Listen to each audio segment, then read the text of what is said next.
So next project natin guys, yung Neoville. Ayan, malapit lang yan dito sa SM Tansa and Pure Gold Tansa.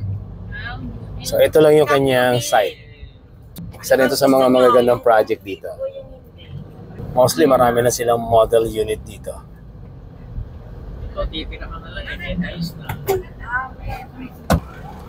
So ito yung entrance gate nila mismo. And mga model houses dito sa side na yan.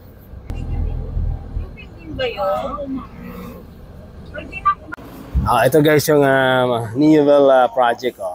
Astrid model. Corner to. And this is yung mga inner, yung mga nasa gitna na to.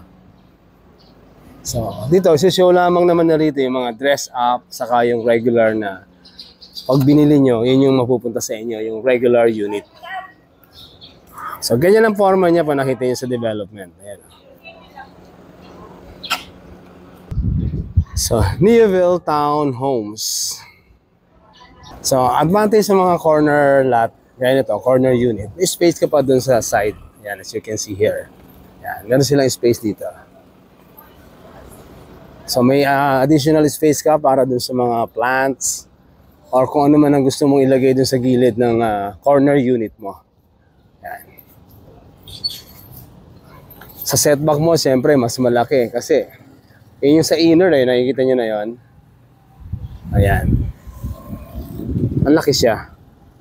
Ayan. Tingnan natin yung likod, So, yung setback niya, ito, as you can see here. Pag nasa inner ka, yan, ito siya.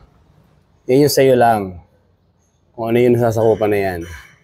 Pag nasa corner ka or end unit, ayan, malawak talaga.